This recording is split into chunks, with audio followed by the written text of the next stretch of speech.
We used to do this thing when we would on the day after the budget, we would go and brief a room of the press. So I've done things like wow. that. Yeah. Good evening. I'm Nick Stern. I'm a professor of economics at the London School of Economics, as are a number of other people in the room. And it's wonderful that economics in the past few years, perhaps the past several years, but at least in the past few years, has started to take environment really seriously. And we're seeing all sorts of exciting things happening. Some of it reflected in the people we've got speaking to us tonight. It's a very distinguished panel, and they're going to speak in the order that's lined up there.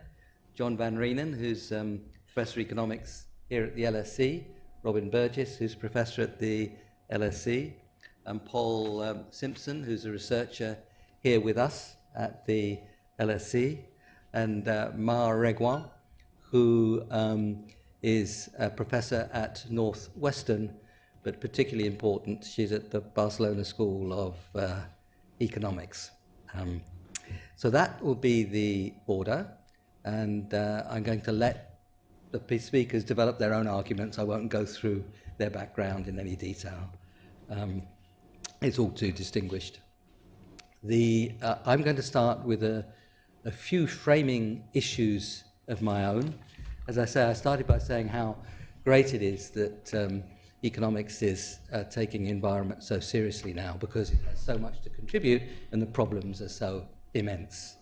But let me give you 5 things, maximum a minute each, that I think economics has to grapple with still more seriously than it is, perhaps much more seriously than it is. The first one is urgency. So much of economics is something akin to comparative equilibrium. You shift this parameter and you find out in your model or in your empirical research what might happen as a result. In those kinds of studies, time is not critical. We know for much of the environment, certainly for climate and biodiversity, time is absolutely critical. The next 10 years or so will be decisive. It really, really matters whether results come through in 2 or 3 years, or 5 or 10 or 15 years. Time is of the essence. We have to get serious. The second thing is we have to get much more serious about uncertainty. The things we're playing for here are not minor little fluctuations. You might lose a couple of % of GDP or something. That's not the issue. The issue for many people, if you look out 10, 20, 80 years from now, is actual survival. And the way in which we do economics doesn't grapple with that very well. Certainly expected utility theory goes really wayward when you're talking about significant probabilities of big parts of the population perishing. And you can put in minus infinity, is what my dear friend Marty Weitzman used to do to make this point. And then, of course, your models collapse on you. Or you can put something completely arbitrary that's not minus infinity, and then everything depends on that completely arbitrary thing you put in to avoid putting in minus infinity. The answer is that we have to think of risk of that kind and uncertainties of that kind in a very different way. And Joe Stiglitz and I have recently been writing about that and thinking about how you can introduce guardrails in as a matter of policy and so on. The third thing is that fundamental systemic change. Cities, land use, energy, transport are all very big systems. They're very big interlocking systems, and this is fundamental change. We're redesigning those things. We're not fiddling around with a parameter here or a parameter there. This is fundamental change, fundamental redesign, and design itself is very important. And how you go about that design and think through that design of how you think of pedestrians and cyclists in cities, how you redesign your buildings and so on, is enormously important, along with the fantastic potential that we're seeing and we're discussing today in technical progress. So that's the next is market failures.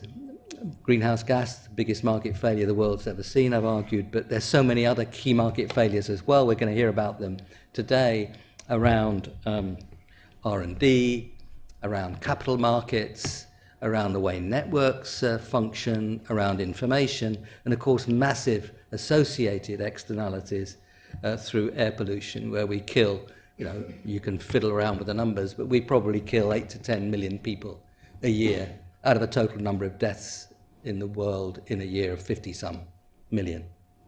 None of those things I've mentioned. Of course, greenhouse gases is enormous externality, but if you look at R&D, and if you look at networks and capital markets and information, I should have mentioned also, and these big associated damages, none of those, that's 6 market failures I've mentioned, none of them are marginal. They're all big and they all interweave. And we have to get much more serious about the multiple market failures. And finally, and maybe it'll come up in the discussion, social values. This is about all sorts of distributional questions, but intergenerational distribution is one key aspect of those questions. And so we cannot avoid questions of valuation of changes that come later versus changes now. And there are all sorts of relative shadow prices intertemporally that matter there. Notice that they're discount factors, discounting rather than discount rates. The discount factor is that relative valuation of whatever it is in the future relative to now.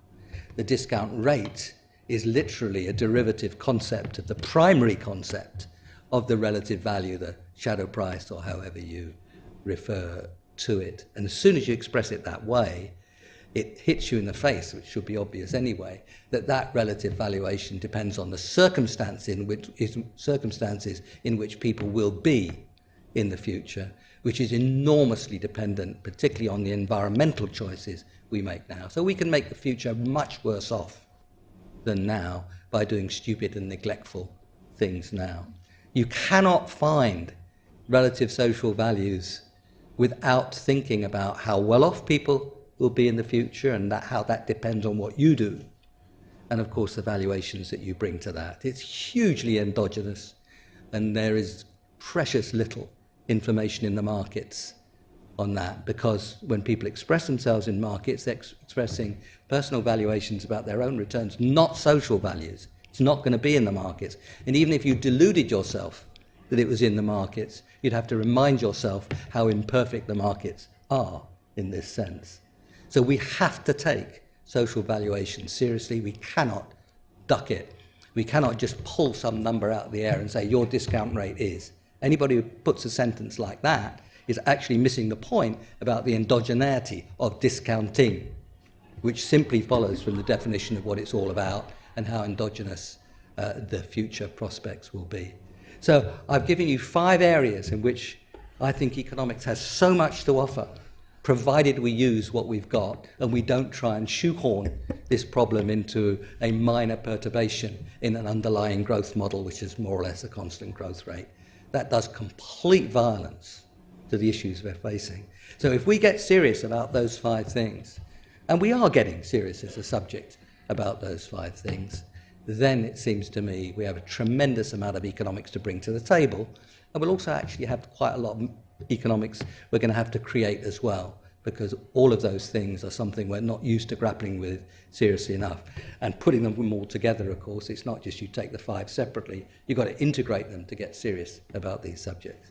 That's, of course, exactly what people on the panel are doing. But like my great supervisor, Jim Merles, you can't, because you've got a very big problem, you can't do all of the time. You have to pick out bits, but it's very important, and you have to be very serious about the bits you pick out. Be very careful, use the best techniques.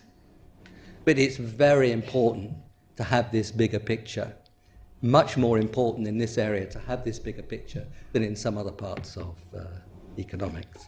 So that's it, that's my bit. And now we're going to start off with the order that's sitting there. So even if I can't find my notes, I can see who it is. So we kick off with John. Thank you very much. 15 minutes each, and we're going to keep 20 minutes at the end for your questions.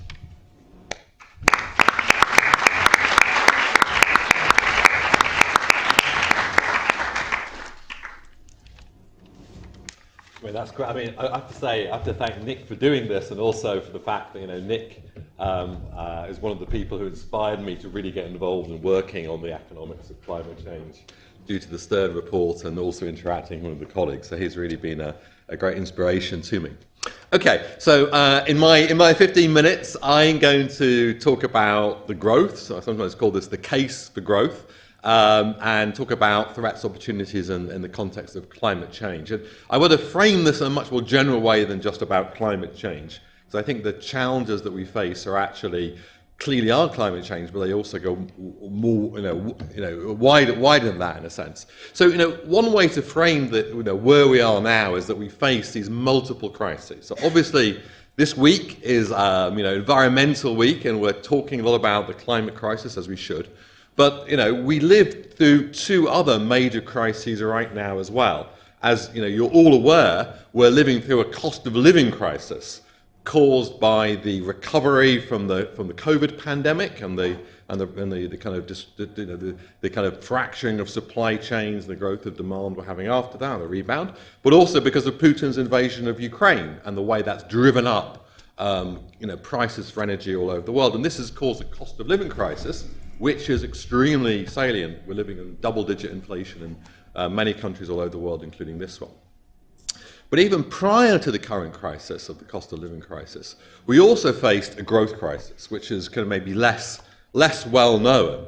But I'm going to show you that prior to going into the kind of pandemic, we faced a global problem of low productivity growth since at least the global financial crisis and perhaps even before then. So we face these multiple threats, but these threats are also opportunities, the opportunities to craft new policies and new institutions to try and deal with these twin problems of, on the one hand, low productivity growth and the other of climate change. I think there's ways to actually craft policies and institutions to actually deal with both of these together, and that's kind of what we need to do in order to have the green transition and a new industrial revolution. So just in case, just to kind of put some facts on the table. So productivity problems started long before COVID. So here's a measure of average annual productivity growth since the Second World War. This is, economists call this total factor productivity. It's how much output we can get from all the labor and capital we're using. And, I've illustrated this for three groups: the United States, the Euro area, and the United Kingdom. And this is the period since 2005 up to 2019, when just before the COVID crisis started. And, you can see, as we know, after the Second World War, we had healthy productivity growth. That slowed down with Reconstruction. But we can see wherever we look, very slow productivity growth over the kind of 15 years now or so since the mid-2000s, particularly since the global financial crisis. And that really matters. So that slow productivity growth matters for a number of reasons. Most importantly, when you think about productivity, it's about getting more output with the same inputs. And if we were unable to do that, or we're doing that much less well than we used to, that means the size of the economic pie is growing much more slowly. And the good thing about increasing the overall size of the economic pie is it gives us choices about how we use that. We can use that for greater consumption, or we could use that for dealing with increasing public goods, or we can use that for, having increased leisure. So, when people talk about the need for degrowth, I think that's a bit of a mistake. It's certainly possible to have growth which uses up more of our environmental natural resources. But by productivity growth, we can kind of do more with less. So we can actually manage to enjoy greater standards of living without necessarily consuming more energy and more natural resources. So that's why productivity growth is so important for us, and why we need to do something to get back to it. Now, often people say, productivity growth is a very abstract concept. Why? Really, does that matter? Well, it does matter. And I'll just use the UK as an example of why it matters so much. So this is this is just labour productivity, GDP per hour Since 1981, you can get a kind of consistent series. So after the 4 decades up to the kind of COVID pandemic, productivity grew by about 87% in the United Kingdom. And it's the kind of tale, not quite of 2 halves, of 1/3 and 2/3. So after the kind of global financial crisis began, our productivity has really hardly increased very much at all. It was about 5 to 10 times higher prior to the global financial crisis than before. So this dismal position of the UK is perhaps one of the major economic problems that we face. Now, people think about pay, so you might say, well, is this really reflecting people's pay? Well, in fact, if you look at the UK, this is the orange line. Average worker compensation, employee compensation per hour has almost grown by an identical amount over this period. So it's followed productivity growth very, very closely. Now, not in every single year. In the 1980s, productivity grew faster than wage growth. That was kind of profits increasing. On the 1990s, under Blair and Brown, it kind of grew quicker, so it caught up. But the real problem is, what's happened since here? We've had this very slow productivity growth and also very slow wage growth. So in a way, the misery of low productivity growth has been distributed very democratically. So, overall average wage growth has been slow. Median wage growth has also been slow. This is inequality, if you like. So yes, inequality has grown a lot over this period, but since the global financial crisis, people all over the distribution have had slow growth. So productivity growth really matters, and it matters for people's pay, and it matters for the kind of standards of living. So how could we get better productivity growth? Well, there's lots of different ways, and we can discuss this in the questions, but one fundamental way is through better innovation. So, you can get growth by, reallocating resources better. You can get growth by adopting existing technologies better. We need to do both of those. But we also, as advanced countries, need to think about innovation, how we actually shift the frontier. So, one, of course, question economists always face is, why should governments do this? Won't the private sector do this? And the private sector will not do enough of this for the reasons that Nick said. There's multiple market failures when it comes to the creation of new knowledge, of research and development. Part of that is due to the flow of finance, problems in kind of financial markets. The fundamental problem, though, is that knowledge is a very promiscuous thing. And promiscuity is good for ideas. Ideas should spread. That's the way that we grow, by spreading more ideas. But the problem is the people who come up with the ideas, the firms who do the research, only capture a very small benefit of that. Most of the benefit is going to spill over to other firms and other consumers. And that means there's not enough incentive for firms to do the amount of research and development, the amount of effort for innovation that we need. This was actually best encapsulated not by an economist, but by Gustave Flaubert. You might know him from Madame Bovary, fantastic book, if you haven't read him. There's also a very good book called The Dictionary of Received Ideas. And Gustave defined inventors in the following way. All die in the poorhouse. Someone else profits from their discoveries. It's not fair. I mean, all you academics in the audience will recognize that. And that encapsulates the problem of knowledge. The others benefit much more from the efforts than the researchers do themselves. And it's not just a theoretical idea. There is now a wealth of empirical studies looking at the social return to research and development. And it's typically way above the private return. A factor of 3 or 4 is very typical. So there's going to be too little innovation done. The government needs to do something about it. Then we need to kind of think about what the right policies are. Now, that's easy to say, but what are those policies? Many people say, well, that's great, there's nothing we can do about it. Well, there is a lot we can do about it. So this is an example of, some work I did with Nick Bloom and Heidi Williams from Stanford a few years ago. What we tried to do in this article in the Journal of Economic Perspectives is to kind of boil the ocean for empirical studies which try to look at the effectiveness of different types of government policies towards innovation. We try to communicate this in what we call the light bulb table. So 3 light bulbs is good and no light bulbs is bad. And then we try to look at this both in terms of I'm not going to list all and go through all of these, but we kind of looked at a series of different policies, from taxation to human capital policies, and try to evaluate that on the quality of the evidence, how conclusive it was, what the benefit cost ratio was, what the time frame was, very important to think about urgency, as Nick said, and also the effects on inequality. So this is something people may care about as well. So, we looked at whether it's direct grants or taxation. We looked at kind of policies of supplying human capital, of policies of trade, and so on. So, these are all, I think, evidence, in some of these, where there's 3 light bulbs, such as R&D tax credits or immigration or universities, that there's actually a growing amount of evidence which can show you what kinds of things can be done to stimulate growth. I'll say just a couple of things. Although there's lots of evidence that these, increasing demand through subsidies and through sensible, subsidies, tax-based subsidies for R&D can be effective.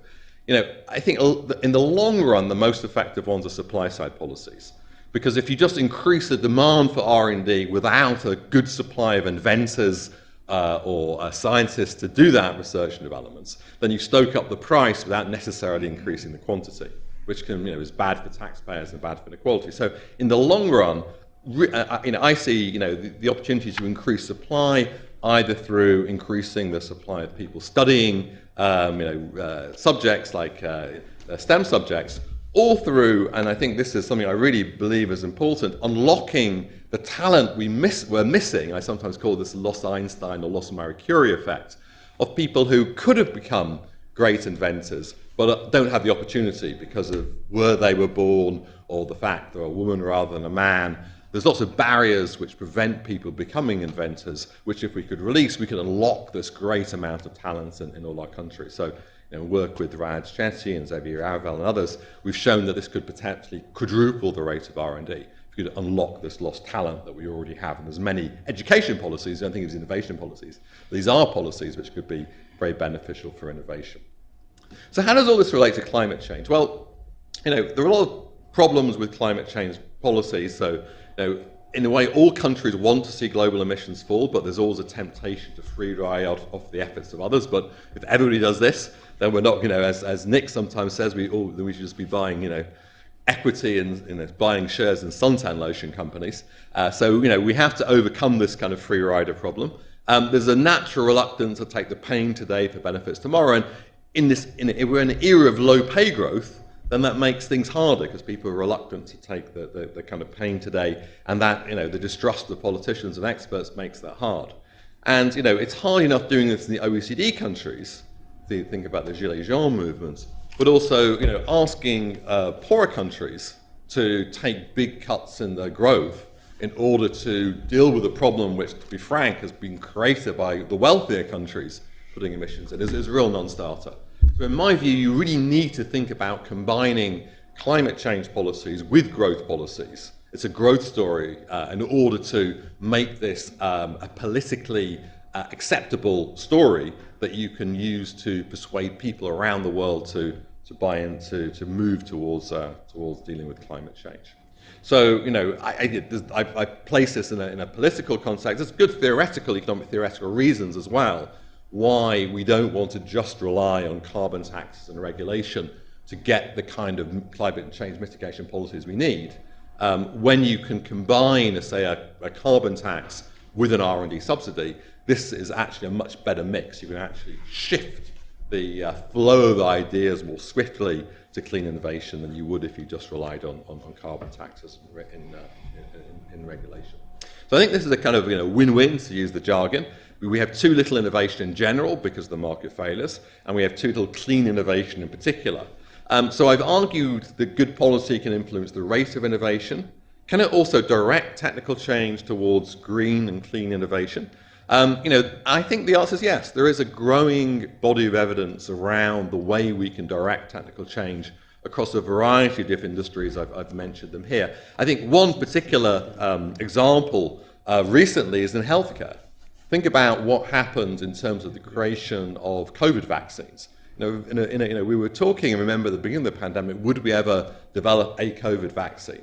And within the space of about a year, we developed not just one, but many COVID vaccines. And that's a wonderful illustration of what can happen when you bring in public and private resources with a real will to do something.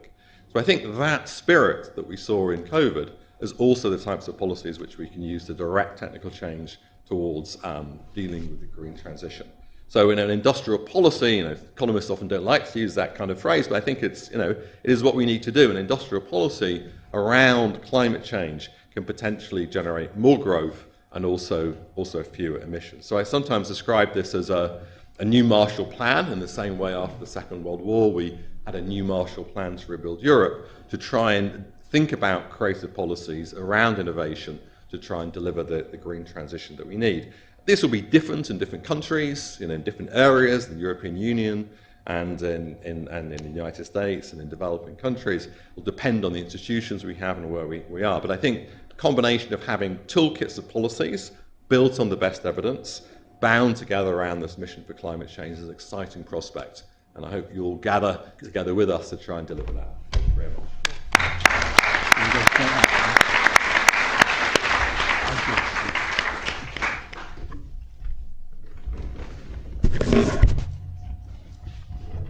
great.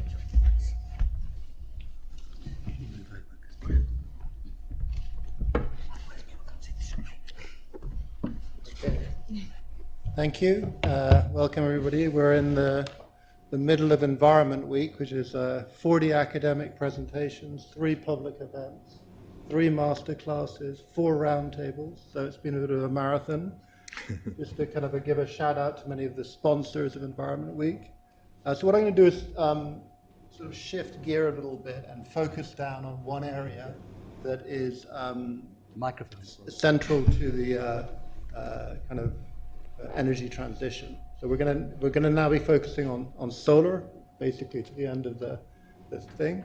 And what I'm going to do is basically just present some work that John, Pol, Ignacio is probably here, Yifan and David at the back have been involved in. But before I do this is basically where I got the idea of getting into solar. So these are graphs showing in a very remote part of Bihar what electrification rates were. So you can see here about 73% of people had no electricity in 2013, and by 2017 that's dropped to 36%. Now the interesting thing is all the brown is basically the grid, so that's being pushed out by the government. Okay? And interestingly, both the orange and the yellow are solar, and that's completely private. It's just happening in 4 years. So I was looking at this, and I started saying, where are all these panels from? And the panels are all from China. And so that kind of got me interested in thinking about, well, where are these panels coming from? How they, who's producing them? And so what we did is we started to kind of focus on some things which will come back in these presentations, which is something you all know about, which is that solar prices are falling very dramatically. But interesting is, even if you look at different points, what different experts have predicted where the fall should be, always they've been exceeded by the actual. So there's something here that kind of John was pointing to, that there must be a lot of innovation happening, that based on the information set those experts had, like the IEA or whatever, that weren't being captured. And so the actuals are actually falling much more rapidly than the projections.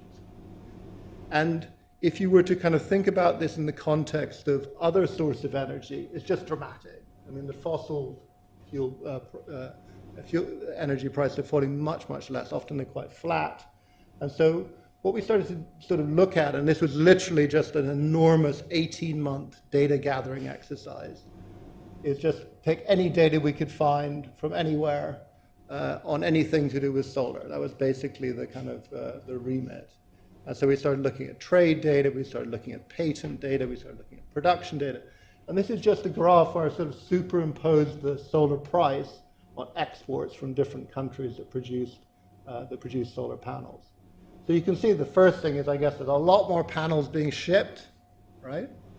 And the big thing you notice is that China is becoming the principal shipper of panels. So in some ways, why China's gift to the world? Well, in some sense, each megawatt of panel leaves the Chinese port, goes somewhere, it could be Germany, it could be India, and then it starts to produce energy. And that potentially starts to displace other sources of energy. right? So it's literally like kind of a megawatt thing going out there and displacing other sources of energy. So we found this really, really interesting because not only is the sort of amount, so there's a kind of the ray of hope that is that this, this histogram is getting a whole lot bigger, but it's very noticeable that China is very, very dominant in terms of the production, in this case, the export of solar. So something I'm not going to show you is that a lot of these panels, roughly half of them, stay in China. So then they're displacing other sources of energy that were happening in China, like from coal and so on. And so that was interesting enough, but the really fascinating thing is this. So you might think, well, China's just taking technology from California, or from Germany, or from the UK or something. That's not what's happening. So this is patenting. And you can see initially, sort of in the early periods, China's really not doing anything. And then around 2005, roughly around the time where it starts to produce these panels and export them, it starts to patent, become the dominant. Now, of course, these red panels are predominantly being registered in the Chinese patent office. If you look at the ones that are registered in Japan, Europe, and the US, which tend to be higher value panels, it's not as extreme. That's still a pretty extreme graph, that there's just a whole lot more patenting on. So China's not only doing a whole bunch of exporting, which we kind of know about, it's exporting everything, we buy a lot of Chinese stuff, but it's also innovating. So what we did, and what I'm going to show you today is a fairly simple exercise, is to begin to think about policy. And in terms of policy, it turns out, and I should thank Yifan here, who found this data set and exploited it, is there's something called the PKU law database, which I think all the way back to 1949 or something records all the policies that have been enacted in China. And of course, China is a very planned economy, so you've got a lot of data on what policies have been enacted. So here, if you look at the sort of dotted line, you're seeing that these are just solar policies. So you see that in the 5-year plans, which are the principal policy instruments, you start to see solar appearing, just after 2000, and then there's more and more of this stuff happening. So you have 5-year plans just about solar. So we started to sort of tease around in this data and figure out what's going on. And what became apparent is that not only, this is all national policy, all the ones being marked here, all national policy, is that, and this is the story one hears all the time about China, is competition between cities or city regions.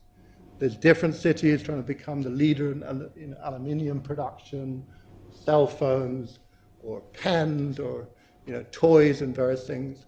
And so we started to kind of look into the kind of geographical distribution of production, of patenting. So we can go to the city region, I think there's about 360 of them across China, and begin to sort of figure out basically the sort of one of the central questions that John was posing, which is, can policy affect innovation? So that's sort of the central thing we're trying to look at in this part of the project. Now, there's, of course, lots of other things, like how does all those panels shipping out over the world affect energy generation in other parts of the world, or how did, say, the Germans adopting feed-in subsidies help the Chinese to produce more panels? But today, all I'm going to talk about is just the central thing of the simple question, did subsidies at the city level, city region level in China, affect both production and patenting? Okay? So if we take all these policies from this PKU law database, we can then break those down into subsidies which are city-specific. And I'll just try to explain very briefly what these are. So there's first a bunch of policies which are really about demand. So these are things saying, hey, we really want to have more solar generation within our energy mix in some city in Sichuan, say, right? Or in Beijing, whatever. And so how are we going to do that? We're going to do a feed-in tariff, for example, where you pay a bit more money if you generate solar at a solar park or on your rooftop or whatever, and that will then incentivize people to produce more solar energy. Now notice here, you don't necessarily have to procure the panels from that city, right? You can get them from anywhere. And so you might be looking for the cheapest panels, whatever. So this doesn't incentivize production directly. This does. This says if you produce 100 megawatts of energy in terms of panels, we will give you X million yuan. And so we were able to distinguish in the data set between these different policies. And then on top of it, and it's always on top of the production, they often say, and we will pay you if you set up a research lab which will help you to create more efficient solar panels. And this has to be certified by some national authority to tell us that it's, you know, a high-quality R&D lab. So we were like, wow, this is amazing. So what we'll do is we'll sort of line this up. And what I'm going to do, and I know I'm pretty obsessed with maps, have always been obsessed with maps when you're looking at sort of geographically distributed policy. But this is the puzzle, is basically just to repeat. Are increases in innovation and production driven by Chinese solar policy? And notice there's a difference here between the demand policies, which are really just about increasing the share of renewables in the total mix. And those are quite different from what you might call industrial policies, which are saying we want more solar industry in our region. So this is, you know, rather grandly named Solar Lab, but it's really basically us meeting on Zoom every other week.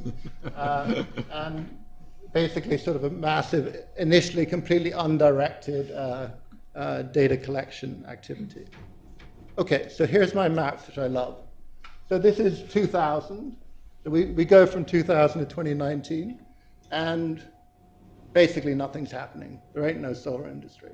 So this is, I'm just going to do, we could do this for production, I'm just going to do patenting. So these are these patents that are registered in the Chinese patent office, because basically all the patents are at least registered in the Chinese patent office. Some are then registered in other patents. So 2000, nothing happening. A little bit more happening, a little bit more happening, a little bit more happening. And then I think it's 2006. From 2006 to 2007, we get these black blobs. And what a black blob means is it's a subsidy in that city region. They have adopted some form of subsidy to encourage. And this is all subsidies. So I will break it up by demand, production, and innovation.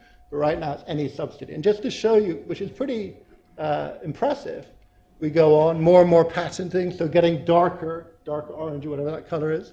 You know, there's more and more patenting. And it goes on like this. And so you're really seeing a big industry developing in China. And we all know that because every place you go, Myanmar, the US now increasingly, they're all Chinese panels. So this goes on like this. Now, I'm going to just get to the end of this, despite my love for showing these things, and get to some results. Okay, so this is basically just taking the set of cities that introduced subsidies in that first wave. And the trick here, and I won't get into the details of econometrics, but this is basically a kind of a diff and diff method. So we're trying to compare city regions that never adopted subsidies with those that did, which matched the trend. So they have a similar trend going up to the adoption of those subsidies. So if you did another set of introductions, say in 2015, it would be a different comparison. And I'll show you the aggregate effect. But this looks pretty impressive. So this is basically in the cities, the treated cities, you're getting this big increase in patenting relative to those which were not, that didn't have a subsidy of any type. Okay, and then we can go to production. So this is, I think, cell capacity, so megawatt cell capacity, same pattern. So right after the subsidies, you get this big increase in the treated. Now this is the really striking thing, and then I will finish. So this is kind of saying, firstly, for all subsidies, demand, production, innovation, you're getting a significant effect. They are encouraging patenting. The striking thing is this.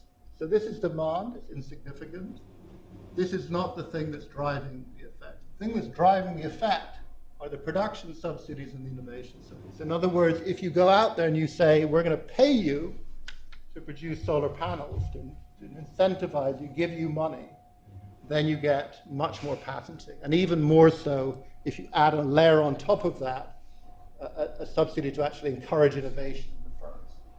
So we're not saying these are all completely breakthrough patents that will, change the world, but basically by producing panels that are ever more efficient, there's more and more patents being registered in the Chinese patent.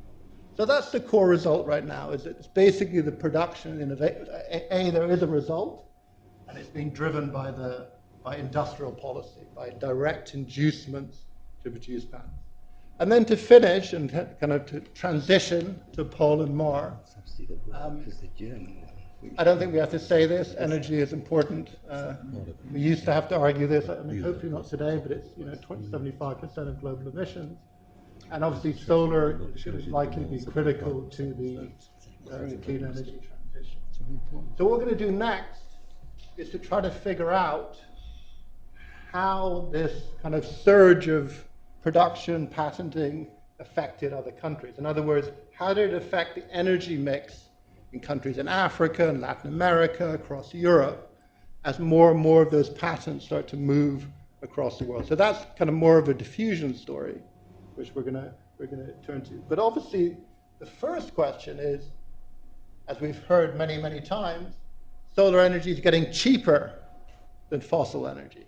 So in many cases, the clean, or whatever it's called, is cheaper than the dirty. So why on earth did we not all just adopt clean like we did with cell phones? We just gave up on landline telephony and took over cell phones. And that's what Polly will talk about. And then we'll go to Mar, who will focus on Chile. And just to finish, this is sort of what we want to do next, is sort of to think about how more efficient panels lead to cheaper solar energy, and that leads to a displacement of dirty, not just in China, but across the world. And then the final slide, which is, I was kind of impressed by, is this is the global, in terms of installed solar capacity, we're moving basically from nothing in 2011 to about 7% in the world. But look at China. So you've got a whole bunch of solar, you've got a whole bunch of wind, a whole bunch of hydro, so we're only talking about solar here. But in a pretty parallel fashion, solar is, even more so, is really jumping in Chile. So the ray of hope is this is actually happening. This is not like theoretical.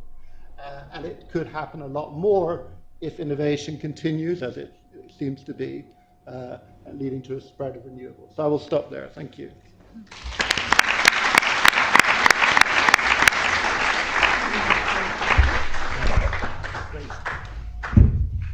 I took soup by Robin. You stole one of my figures. Oh, sorry. No, it's all right. Now you'll remember it this time. Okay. Let me get my time. Okay, I'm going to talk about this question, which Robin introduced, which is why doesn't everybody use solar if it's so cheap? So Robin showed you a graph earlier, which was the price of solar panels, and he shared that the price of solar panels has fallen a lot in recent years.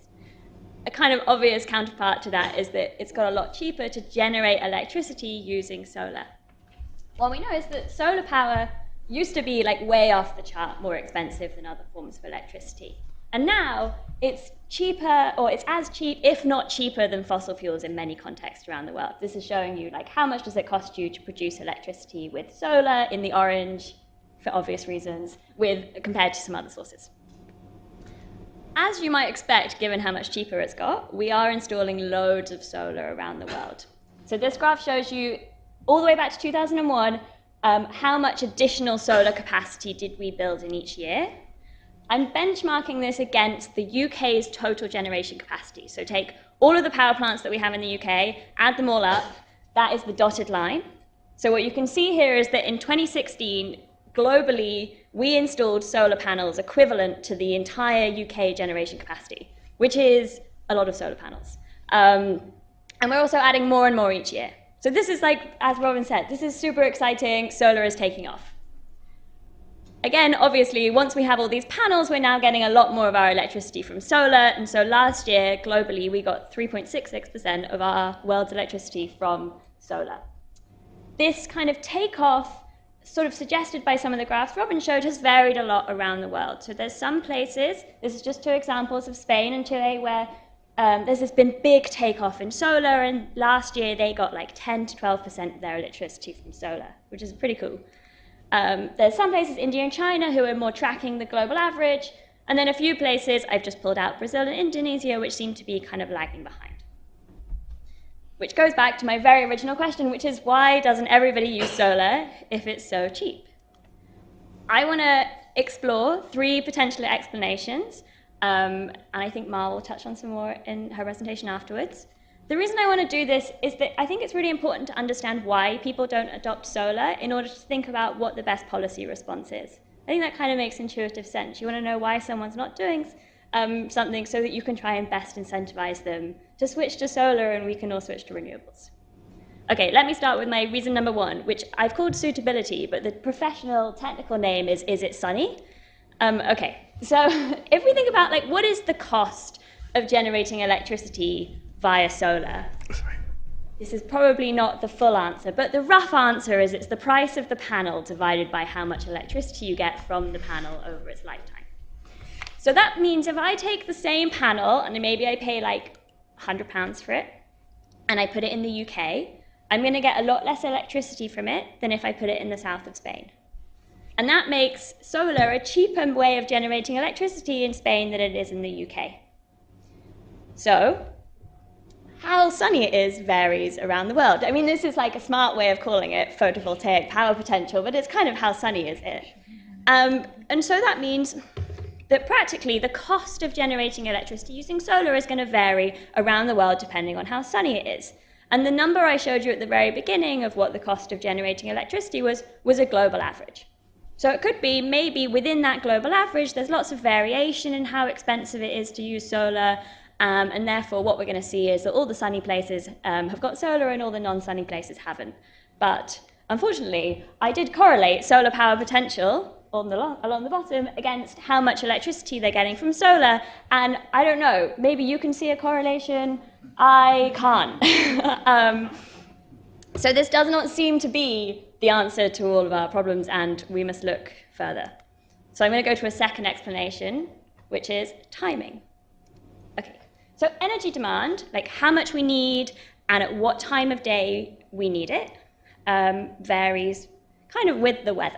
You can think of that as with the weather, you can think of that with climate, season, country in the world. So I'm going to demonstrate this with the example of the US because they have cool data. So what I'm showing you is for like an average week in January, what is the total amount of electricity that's been being used at any given hour. And what you can see is that in January, a kind of cold time of year, there are two spikes in electricity demand. We need it in the morning to drag ourselves out of bed. We turn on the heating so that we can get out of bed, and then we need it in the evening while we make our dinner, and then we turn it off and go to bed. This shifts throughout the year, so in July there's this huge spike in the middle of the day because it's really hot and they need aircon. And so this pattern, this like hourly pattern of when we're using electricity varies across these different contexts. Now, why would that affect solar take-up? So I want to argue that a solar panel is more useful if it makes power when people need it. This is basically, the reason for that is because of how the grid functions, like the electricity grid functions. We need to balance the supply of electricity and the demand for electricity in real time. If a solar panel produces electricity when people don't need it, or conversely, it doesn't produce electricity when people do need it, then one way or another, we need to come up with another way and pay for another way to fill the gap. And that might be by having, like we do now, many other power plants that use different sources to generate their electricity. That might be by investing or inventing new batteries, coming up with a way of getting people not to use electricity, or kind of trying to spread our grids bigger so that we can smooth these risks across different places. Okay, to try and, this seems a bit abstract, so to try and demonstrate why it is that this timing might affect the attractiveness of solar, let's go back to the US example. So this is again showing you hourly electricity use last November, when I happened to pull it from the website. And what you can see, remember this is a time of year again where we have those two spikes in demand, morning and evening. You can see that solar doesn't care about the spikes in the demand, it's always when the sun is up. So again, it's the solar, the yellow at the bottom. But what they do is then the gas has to compensate for this. So we have to use all of the gas in the morning and the night, because gas is a super flexible way of generating electricity, and that's why you see this gas. So the gas is like offsetting when we're generating electricity from solar. Why does that make it more costly? Well, we now need enough gas to cover those spikes in demand. So we've built all of this capacity in order that we can meet the spikes in the morning and the evening, but then we don't use it in the middle of the day because we've got the solar. effectively, this kind of intermittency, or like the fact that the sun is up in the middle of the day, means that we double up on capacity, and that makes the total cost of generating electricity more expensive. Okay, so could this be our answer? Could this be why, could this explain our cross-country differences in take-up? I really wanted to do a cool thing and make an index of what the correlation is between supply, like the timing of supply and demand in different countries, but I couldn't find enough data for different countries. Probably, maybe I will be able to find it. So I can't do that, so we're just going to think about it intuitively. I think we can all kind of guess that maybe this, the correlation between sunshine and when you're going to need electricity is going to vary across different countries. I mean, I showed you that it did in the US across the year. And so perhaps this could explain our cross-country differences. I don't have concrete evidence on this, but my instinct is that this probably doesn't explain the cross-country differences we see now, because we're talking about quite low adoption rates of solar. I think that this is probably going to be much more of an issue when we're trying to think about why countries don't go from 10 to 20% solar, but trying to understand why there are places that don't have any solar. I don't think this is our silver bullet. Okay, how much time have we got? Great. I'm going to do one more. Existing energy infrastructure. This seems like an obvious bullet point. Many countries already have lots of power plants, and you can't really sell a power plant. You can sell it to another owner. There's some complications, but like I can't turn a power plant into something else. And I did find this website where you could sell components of your old gas power plant and someone would put it into a new gas power plant. But I think there's going to be big costs of disassembly. It's not like used cars. Okay. So really what this means is that the companies and countries don't wake up in the morning and think, I'm going to re-optimize the entire set of power plants that I have in the country. Instead, what they do is they wake up and they decide, like, which power plants should we retire? They're getting to the end of their life. And which new ones should we install in order to meet the total capacity that we need? An implication of that, what was I going to say? So an implication of that is that it kind of introduces a lag between the changes in the cheapest technologies out there and the actual mix of sources that we're using to generate electricity. So even if solar is extremely cheap, if we already have loads of coal power plants, we may as well keep running them, is kind of the message.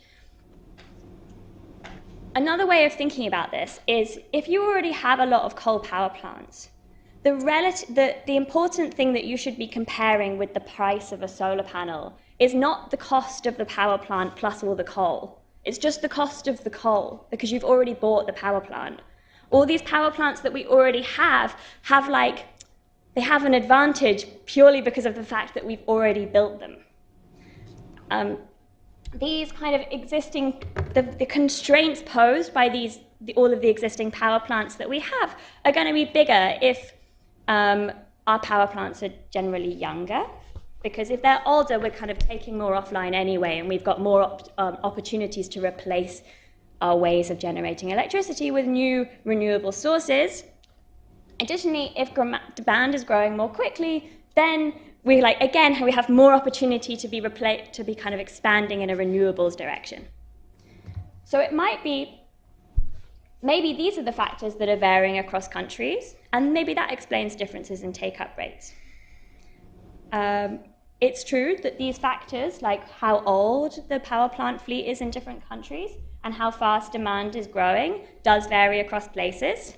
So this is the average age of a coal power plant in different parts of the world. The US has super old coal power plants, whereas in Southeast Asia and China, they've got loads of really young ones.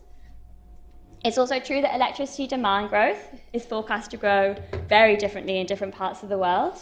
Like US, barely growing extremely fast in India.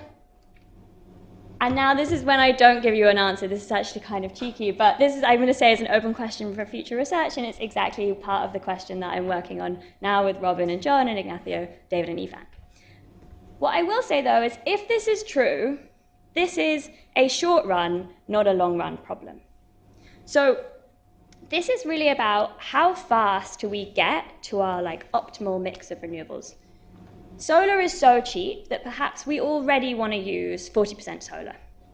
But we're not getting there because it takes us time to like slowly take stuff offline and replace it with solar panels. The problem is that, like Nick said, we don't have time to wait, and therefore we need to, if we're really worried about kind of solving the climate crisis quickly, which I think we probably should be, then we need to try and think about ways that we can overcome this problem and speed up the transition to renewables.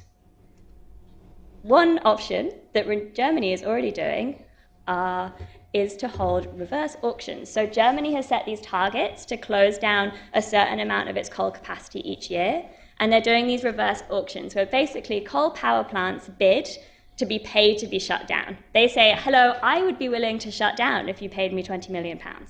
And the lowest bid gets a payment and they shut down immediately. I think we can debate the pros and cons of such an approach, but this is exactly a policy that would address this problem of we don't stop using the coal because we already have it. Okay, I think I'm out of time, so I'm going to wrap up. Solar is growing around the world, which is super exciting, and take-up varies across the world in a way that doesn't seem to just be driven by how sunny it is or like the timing of the sun throughout the day. Trying to understand why will suggest different policy responses.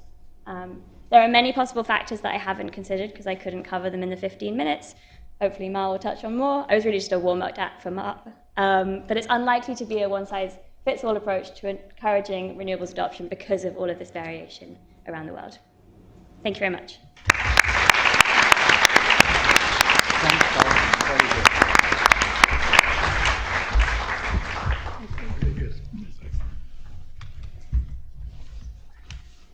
So Ray of Hope is the name of the session, and I would say if there's any, it's got to be this one.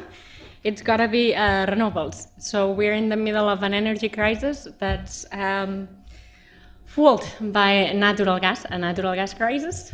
And it seems to be that the solution is more new infrastructure in natural gas. Paul just told us that there are long-run implications to going for that solution. And I do think that the right answer is to double down on renewables. So we are here to talk about innovation, and we have heard from Robin about the great progresses in the cost of renewables that we have witnessed in the last, not even 10 years, I would say 5 years. We have heard from Paul that there are some challenges in moving the needle forward. So I wanted to end with some bit of a more positive note on success stories. We have seen some countries like Chile, like Spain, the UK itself, or California who have managed to squeeze in a lot of renewables into their grids. Many more could be squeezed in. It would still be cheaper than new natural gas. So the question is, what have these places done, and what can we think about new innovation going forward? So, this doesn't have slides. Did I send blank slides?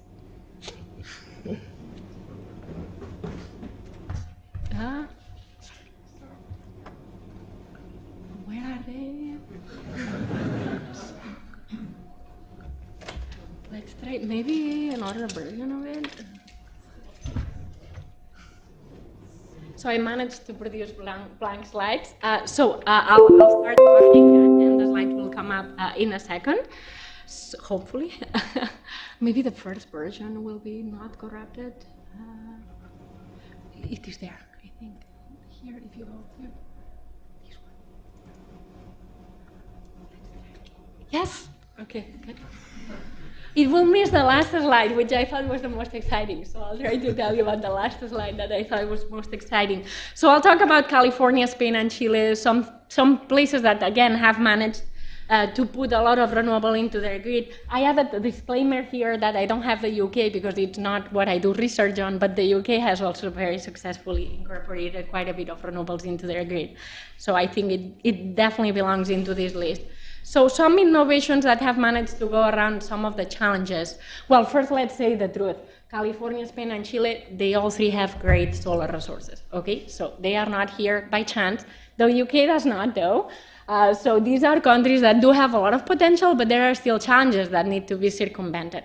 And I wanted to highlight some innovations that these countries did to be able to expand their renewable footprint to places where people suggested in earlier studies that it would be quite uncomfortable, and yet we see these countries actually having cheaper power. So California had improved market coordination and design. It also expanded batteries, although that process is still at its early stages. Spain also improved its market design and also its engineering design. I'll talk more about that. It has also improved its use of pumped hydro, which is a natural battery, although Spain does not have a lot of water, so with limits. And then finally, Chile put a big public effort to build huge transmission lines that would enable the harvesting of solar power in Atacama to be brought into its main demand center, which is Santiago the city and the mining areas of the north. So California, they created the EIM. This is an imbalance market that integrates not only the California typical footprint of its electricity market, but it also embeds the neighboring regions of the whole Western interconnection. The Western interconnection of the US is one of the 3 interconnections of the United States, and it does have a lot of potential when it comes to renewables. It has hydropower in the north, and it has plenty of solar in California, Nevada, and the Southwest. So what they did is basically do market design innovation, I would call it. The lines were already there.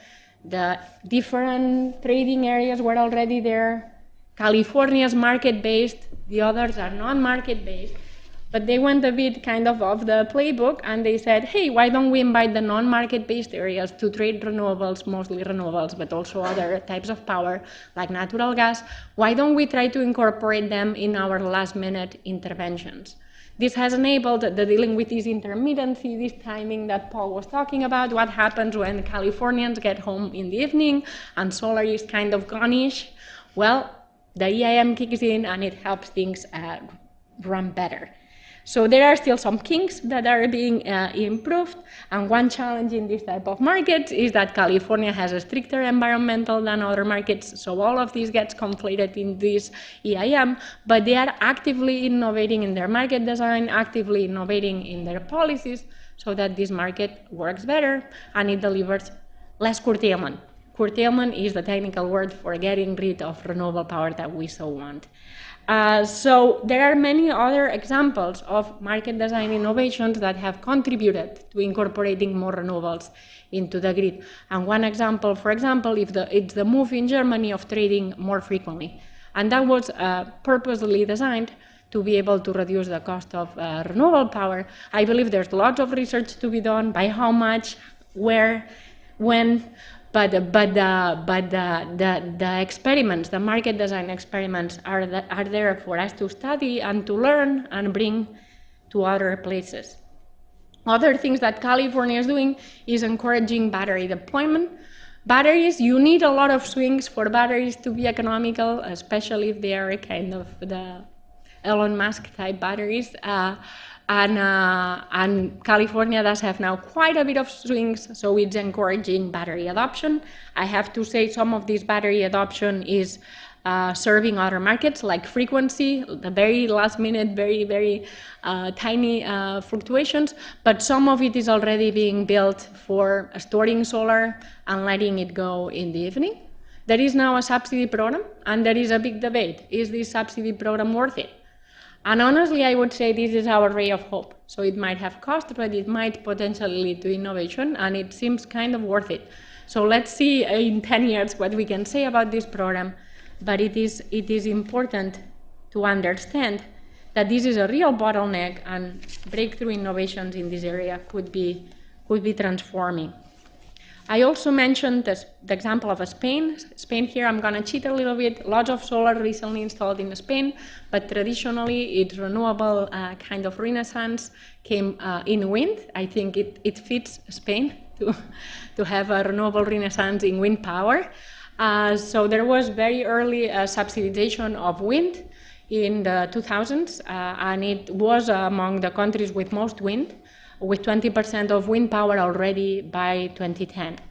So Spain, together with Portugal, it constitutes the Peninsula Iberica, and it's not very well connected to the rest of Europe, as we are seeing during this energy crisis. So there were some questions of can Portugal and Europe or Spain handle this much wind?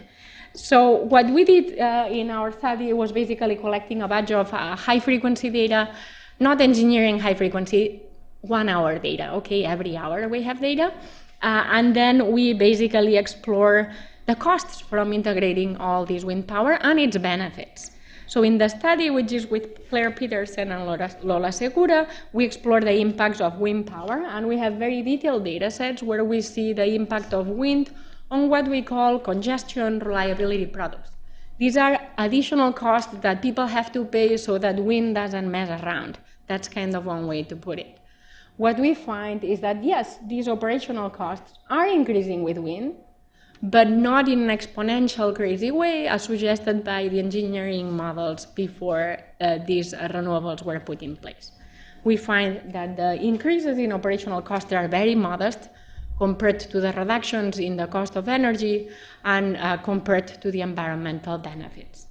These were subsidized investments, so we do a cost-benefit analysis, and whether the subsidies were good or bad depends a little bit on what you believe the right social cost of carbon is, but we do find that by reasonable social cost of carbon, this 20% additional wind with these additional operational costs was still publicly cost-effective.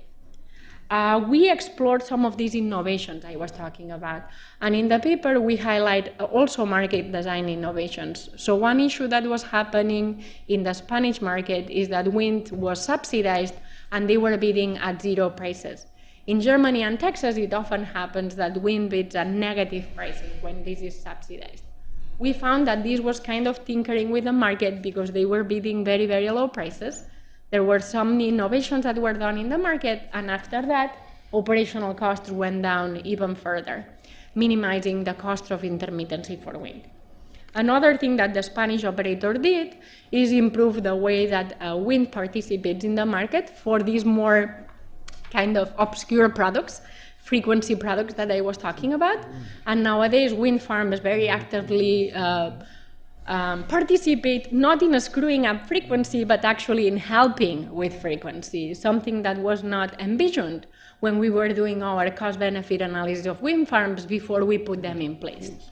I guess one way to put it is that you put a bunch of wind farms in place, like 20% on average of generation of wind farms, and things will come up, but you come up with solutions, and that's kind of a positive story there. The final one I wanted to talk about is grid expansion. This is a huge bottleneck in the expansion of renewables. Throwing lines that are very high voltage is not something that's popular, I would say. It's very unpopular. I would say that's a more accurate description. The Chilean government did a big push for a public investment that would connect the Atacama region, which is this region in the middle, the dark blue there. It had a lot of cheap power, that's what the dark blue is telling you over there, and it did a big effort, a public effort to connect with transmissions line with the north, the mining region, and the south with Santiago. So the political economy in Chile made it very favorable to throw these lines because not many people live in the desert of Atacama. So this cheap power was going to places where it was benefiting people, and it was not going away from anyone.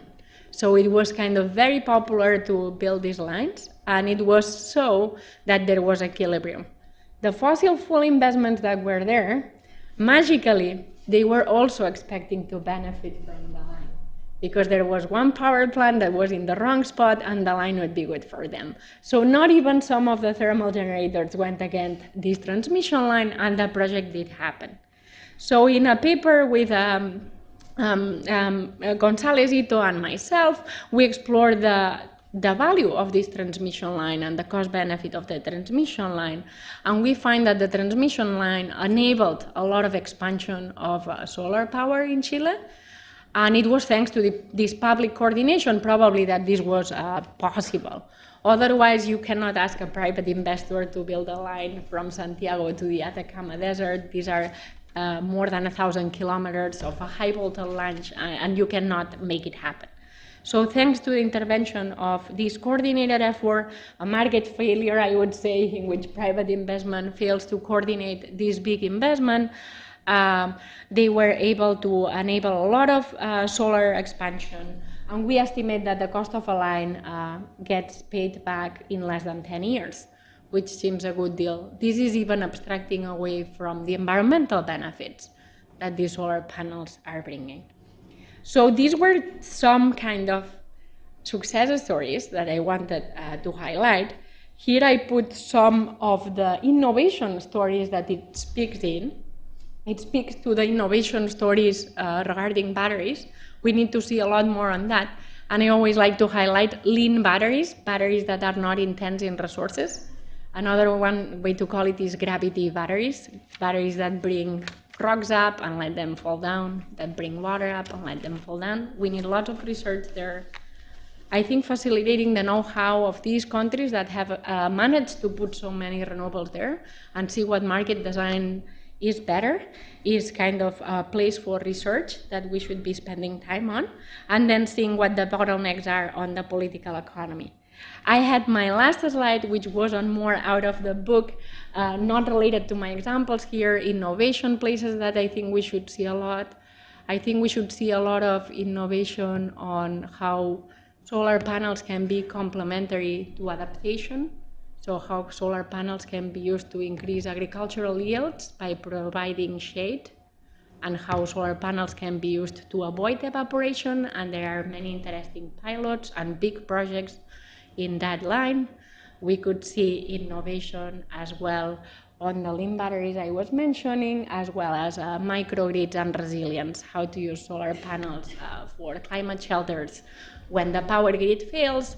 Someone that might sound very developing country, but it definitely happens a lot in the United States. So that's kind of my bottom line on some success stories, lots more need for innovation, and some ray of hope. Yeah.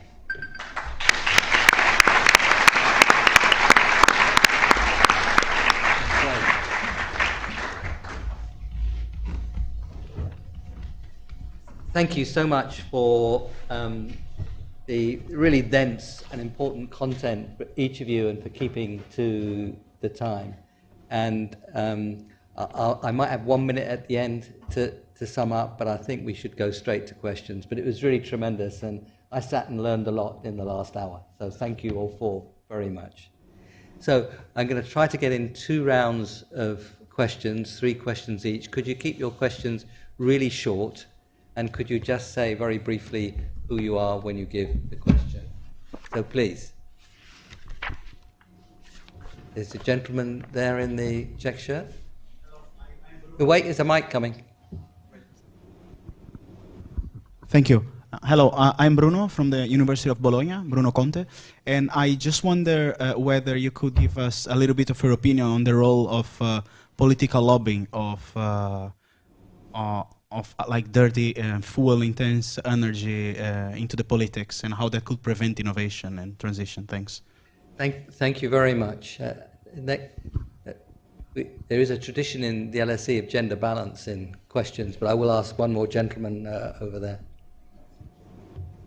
Thank you very much. I'm Yang Zhen. I'm a PhD student at LSE, Environment Economics. My question actually is most to Robin. Because like in your research, you observe that the solar innovation in China increased very fast, and we see that the price decreased a lot. So we may think that's make a big contribution to the solar technology, but like but that's increase of the number doesn't mean it may not necessarily mean the really push forward the technology frontier in the solar technology. It might be. Would it be like it really push forward the frontier, or it's just kind of incremental innovation, just make a production more efficient, or like just small modification of the technology? Thank you. Thank you. Lady right at the back, please.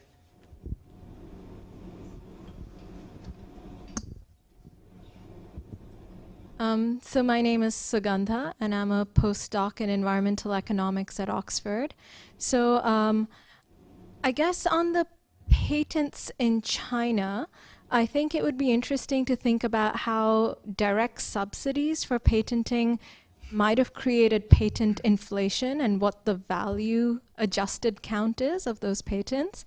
And secondly, just broadly for the panel, I'd be really interested to hear your take on early retirement of coal, as well as maybe how do you break long-term contracts that lock in coal-fired power plants across the African subcontinent for 60 years, even when they are obviously more expensive than the alternatives? So, in these cases, it's not really a market for power, it's mostly bilateral contracting. Thank you. So I don't know how we'll divide that up.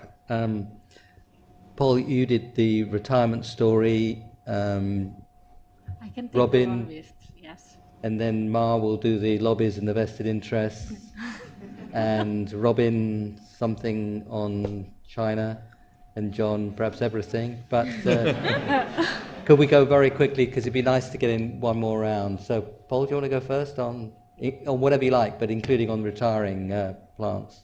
I mean, I can't speak to the bilateral contracts. I don't know enough about it. But I mean, Can you get a bit closer to the mic? Yeah. Yes. I can't speak to the bilateral contracts. I don't know enough about it. I don't know what do you want to know about my view on the coal buyouts? Like, I think it's clearly not very desirable that it involves giving a lot of money to coal companies, but I ultimately kind of don't mind. I think that it's more important that we retire the coal, and we should get the auction people to do the design really good so that we're not overpaying to retire them. But I think if the price of being able to shift to renewables quicker is having to buy out the coal power plants, I don't mind doing it.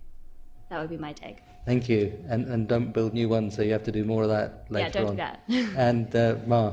So I'll answer the lobbyist thing with kind of a joke, but since the EU approved the taxonomy that natural gas is green, I have a running joke that there's a lobbyist in Brussels that's still laughing, so he's probably still laughing today. So. But they can be big and nasty, these people, and it takes sunshine and evidence. We are in the middle of a natural gas crisis, and we have convinced the European Union that the natural gas is the solution. So I would say that they do play a role, but obviously this is more of a sidebar conversation. Yes. Good. Sunshine on these kinds of things is a great thing. Robin. So I'll defer to John on how to value patents and so on, but just a couple of things on China and the importance of China, whether or not the patents are more or less valuable. I think just the sheer fact that the megawatts of panels are going around the world is sort of the fundamental thing when you think about it, because then that becomes a competitor to other megawatts of panels. And I think we don't quite, as Paul was saying, we don't quite understand how to accelerate the adoption of those megawatts. But obviously, if things get cheaper, it's going to happen more and more. And then just a quick comment on the political economy. I think I'm actually off to Indonesia in October to look at some stuff around energy. And the big thing there is, Pol was showing, is not a lot of renewables. And the key thing there seems to be they've got a lot of cheap coal. So it's a convincing game of don't do that. Do this, because you're going to be at a disadvantage in the future, because it's going to be cheaper to do solar even if you got the coal. But it also, going back to the China thing, we have to remember in the room that it's not all about displacement of existing energy, it's also about access to energy. So the story in, say, Africa, increasingly less in India, but certainly in Africa, is much a bigger one about access. And those megawatts going out there, in some cases, are the only option. So that it's not just a displacement story, it's just like having some energy that's important. John, anything you'd like to add? Oh yes, so my obsession with patents and things. So I'll say a couple of things. So narrowly, Sedenza, one of the things we do, there are policies in China towards direct subsidies for patents, so we don't use those policies. So there's innovation policies we don't use. We're looking at more the policies encouraging, R&D and so on. The other thing that, in terms of the incremental versus radical, it's a great, Donjon also brought this up. So that's why we don't just use Chinese patents. We use for example, patents which were also taken out, say, in the US and the European Patent Office to get the high value ones. And I guess the best measure, and this is a cool measure you can get for solar, which you can't get for other technologies, is that we looked at there's these competitions they hold for the universities and firms and entities to who can really shift the technological frontier in solar panels. So they have these competitions for how much efficiency can you get out of a kind of an inch of silicon from a kind of solar panel. And these competitions have been going on since the mid-1970s. And you can look at who's won these competitions. And America used to win every competition, and then at some point Japan started winning a few, and China won none. Except if you look at around 2010, 2015, China started to win a few.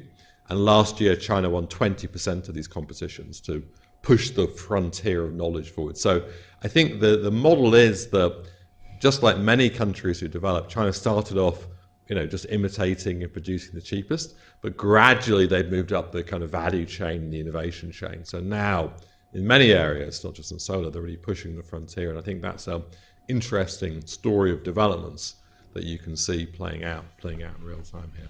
Thank you very much, John. And just on the vested interest, could I point to Naomi Oreskes and Eric Conway's great book, Merchants of Doubt, where Naomi Oreskes showed very carefully how all this happens. And she had to be very brave to do that, because there's some nasty people out there. But shining the light, sunshine on these, as they say, sunshine is a great disinfectant. And the more we can get that stuff out there, and that's why research is so important in all sorts of areas, particularly in that one.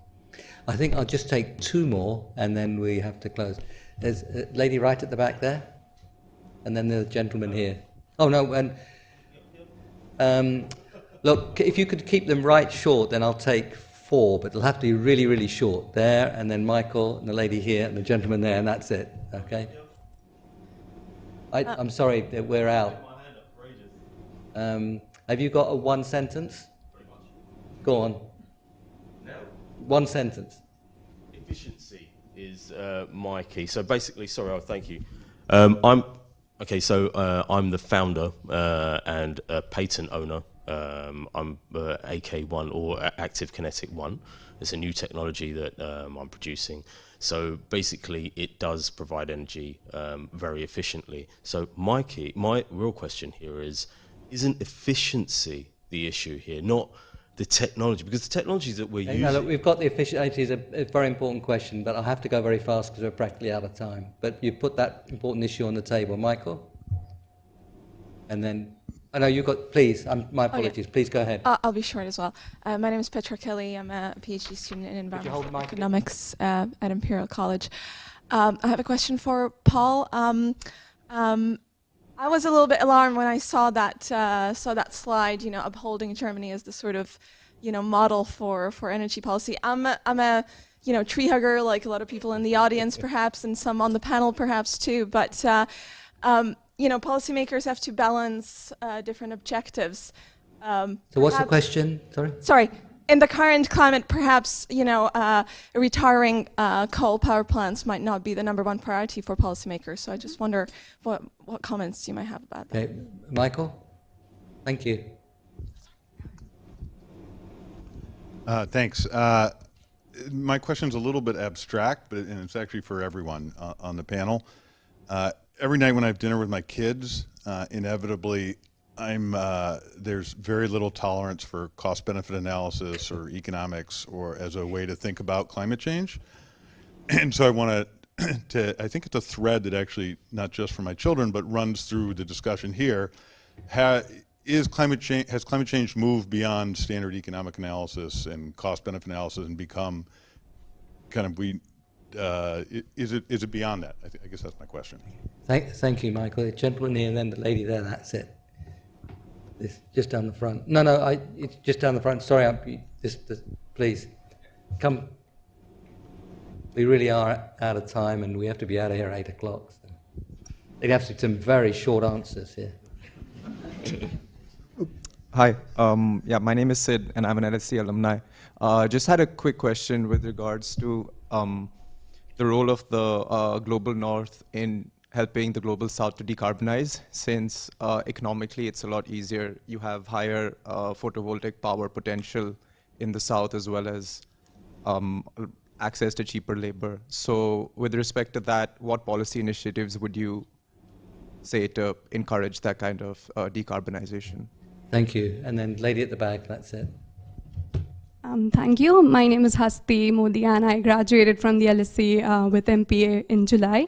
I'm working right now on installing solar panels for a few shopping centers in UK, and it's regarding that practical perspective that I wanted to know panelists' views on what kind of policies you would recommend that UK government can or should adopt, because right now there isn't any incentive or subsidy that they're providing to install solar, and with the energy crisis that is undergoing, it's kind of become compulsory for people to just switch to solar or like more.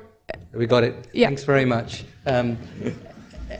So just pick any bits. I mean, there are lots of things. Is it, the north-south, the retirement of the coal plants? Is the cost benefit now something? Is it much bigger than that? So just pick bits, any of you, but very quick, please. Okay, I'll start very quickly. On the coal plants, I'm not meaning to uphold Germany as a prime example. My point was just that that's the one way you could deal with the problem if you already have all these coal power plants. Obviously, if you ever want to do a policy like that, you need to think about how you're replacing the capacity that you're trying to get rid of, and there are good and bad times to try and do that, and now's probably not a good time. But another point you can see from this perspective is that, like as Ma raised, investing in loads of new gas power plants right now will lock you in for a long time, and it's just important to understand that when you make your investments in your power Thank you, plants. Paul. I'd like to come in on And that. just quickly on Mike's question, I think economics is still useful for thinking about climate change, but I think economics has to change. I think economics too long has been too static, hasn't taken market failures seriously enough, and hasn't taken endogenous directed technical change seriously enough, which is all an intrinsic part of climate change, but it's also things we need to use in other parts of economics. I think economics needs to change in order to really think about climate change and other issues. Yeah, on that note, the two papers I presented had a cost-benefit analysis in them, so there was quite a bit of cost-benefit in here. I guess what we are just saying is that renewables are cost-effective. So I'll just pick up on the north, was it north-south? Yep. I mean, to be honest, I don't know exactly, but I think what's sort of been revealed to me over the last couple of years from looking into this is basically the pure regulation approach is not going to work. I mean, it'll do a lot. And so I think the biggest things probably the North can do for the South is a combination of innovation like we're talking about today, but also obviously investment, and principally private investment in things like renewables, but in many other areas. And it isn't straightforward. The investment won't just arrive, so you're going to have to sort of seed the ground to allow that to happen. And it's particularly important that that happens in the hottest places, the poorest places, so places like Africa and South Asia, which are going to be most affected. And I think we haven't thought enough about both innovation and investment in those places, because currently there's a lot of talk, and we're not seeing a huge amount of action in terms of those things changing. Yeah, Thank you. And maybe to link it, the ray of hope here is that for many, many of these countries, if they are not locked in some kind of inefficient contract, the best solution for many of these countries is renewable power. So 10 years ago, we had this huge moral dilemma that the best solution was to burn more stuff, but we really don't want to burn more. But now at least the best solution is no longer a moral dilemma. It's to see how we can transfer the know-how, the resources, the private investment to make it happen, but it does no longer conflict with climate change goals, or at least not even close to what it conflicted 10 or 5 years ago. Thank you very much, Mar. And we really are out of time. Your question on efficiency, sir, it's absolutely central, a huge part of what we have to do. And if you save money on efficiency and cut carbon at the same time, it's the ultimate win. And I went to a seminar yesterday with Amory Lovins of the Rocky Mountain Institute, and the many ways he had of showing how you can do it. Some I'd heard of, many I hadn't. The potential's enormous. Yeah. Okay. Right. So what we've had here is not ray of hope. We've had rays of hope. And thank you very much for bringing us all together. What we have in front of us is the growth story of the 21st century. It's efficient, that's productivity, much more use of efficient, much greater use of resources, stopping killing people and maiming people on a grand scale through air pollution. That's good for productivity and growth. Cities where you can move and breathe and be productive, ecosystems which are robust and fruitful. That's good for growth. And of course, we're focusing on areas which we showed so strongly today, which are absolutely in the center of the Schumpeterian story of innovation. All that means it's a great growth story. All that means it isn't easy. It needs a lot of investment, and it needs a lot of serious work on policy, on institutions, and innovation on policy and institutions, along with the innovation of on technology. And it means putting it all together in the whole story of fast, dynamic, fundamental change. Lots of cost-benefit nested in it, but of course it's just bigger than our standard cost-benefit stories. But we'd better keep the cost-benefit stories in the middle of all this, otherwise we'll be wasting lots and doing wrong things. So cost-benefit's there, but it's far from the whole story of fundamental radical change. So thank you all very much for coming. Thank you to our panel in particular.